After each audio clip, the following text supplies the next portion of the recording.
बिस्मिल्लाहिर्रहमानिर्रहीम। अल्लाह की देर में भी सुकून महसूस होता है जब तुम उसकी मसलहत को समझने लगते हो। दुनिया में सहारों की तलब ख़त्म हो जाती है।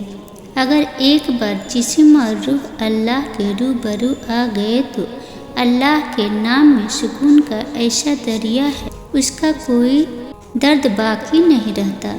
जो उस सुकून का आदी हो, अल्लाह के लिए गुनाह छोड़े हैं तो फिर देर किस बात की। दुनिया में ऐसा कोई गुनाह नहीं जिसकी वह माफ़ी ना देता हो। दुनिया में कुछ ऐसे भी कीड़े हैं जो प्लास्टिक को खाते हैं, जिन्हें सुपर वर्म कहते हैं। जो प्लास्टिक हम कचरे में फेंक देते हैं, वह भी किसी न किसी तरह कुदरती माहौल को नुकसान पहुंचाता है। ये कीड़े उस प्लास्टिक को खाते हैं और माहौल को नुकसान से बचाते हैं। कोई तो है जो ये निज़ाम हस्ती चला रहा है। बेशक वह कायनात का अकेला रब अल्लाह है। हज़रत अली अलैहिस्सलाम ने फरमाया, ऐ कमील, जब तुम्हें अपने ऊपर सख्तियाँ व मुश्किलात नज़र आए तो ज़्यादा कहो ला हौल वला कुव्वत इल्ला बिल्लाहिल अलीयुल अज़ीम, ताकि तुम्हारी मुश्किलात दूर हो जाए।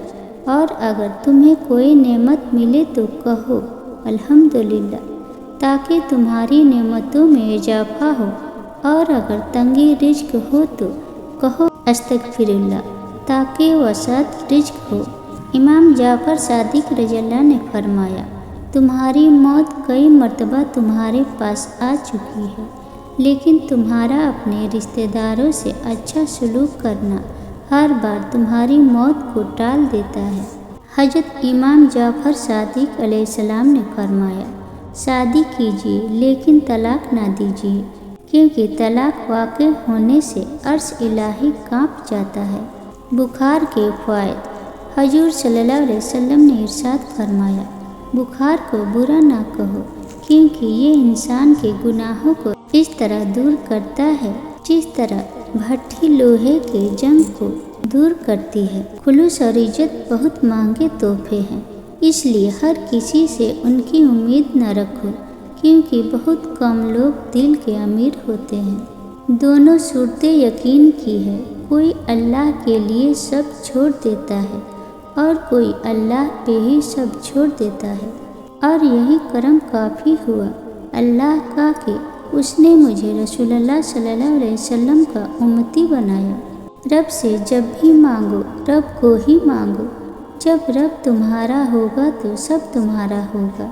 एक मस्जिद की दीवार पे लिखा खूबसूरत जुमला, अगर तुम गुनाहों से थक गए हो तो अंदर आ जाओ, खुदा की रहमत तुम्हारे इंतज़ार में अभी तक नहीं थकी। वह अता करे तो शुक्र उसका, वह ना दे तो मलाल नहीं। मेरे रब के फैसले कमाल हैं, उन फैसलों में जवाल नहीं। सिर्फ दो लोग आपको समझते हैं, एक जो आप जैसे हालात से गुजरा हुआ और दूसरा जिसे आपसे मोहब्बत हो। ज़िंदगी में एक ऐसा वक्त भी आता है जब पता चलता है कि हमारे होने या न होने से किसी को कोई फ़र्क नहीं पड़ता। मेरी खामोशी को मेरी कमज़ोरी न समझो, मैं वक्त के हिसाब से जवाब देता हूँ।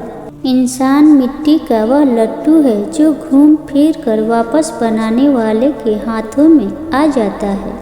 सब्र एक ऐसी सवारी है जो अपने सवार को कभी गिरने नहीं देती, न किसी के कदमों में न किसी के नज़रों में। मेहनती शख्स के सामने पहाड़ कंकड़ है और काहिल इंसान के सामने कंकड़ पहाड़। किताबों और मशाहिदों से इंसान सीखता ज़रूर है, किताबों और मशाहिदों से इंसान सीखता ज़रूर है, लेकिन सबक वही याद रहता है जो वक्त और लोग सिखाते हैं। ज़िंदगी में एक वक्त ऐसा भी आता है जब आप अपना सारा दिमाग, सारी ताकत, सारी तरकीबें और सारी सलाहियतें तर्क कर चुके होते हैं और पासा फेंक चुके होते हैं। उस वक्त सब कुछ खुदा के हाथों में होता है और आप कुछ नहीं कर सकते। मर्द की तरफ से औरत को दिया जाने वाला सबसे खूबसूरत तोहफा इज्जत है। वजू नौजवानों की तरह करो, नमाज बूढ़ों की तरह पढ़ो और दुआ बच्चों की तरह मांगो। वक्त, एतबार और इज्जत ऐसे परिंदे हैं जो उड़ जाए तो वापस नहीं आते। परिंदे अपने पाँव और इंसान अपनी ज़बान की वजह से जाल में फंसते हैं। करोगे एक दिन तुम भी हमसे मिलने की आरज़ू, पाओगे हमको बस कभी ख्यालों में, कभी सवालों में। कभी कभी किसी की बातें इतनी दिल पर लगती है कि हम चुप से हो जाते हैं और सोचते हैं क्या हमारी वफादारी इतनी बुरी थी। वह मुझे पढ़ पाए उतनी उसकी तालीम नहीं,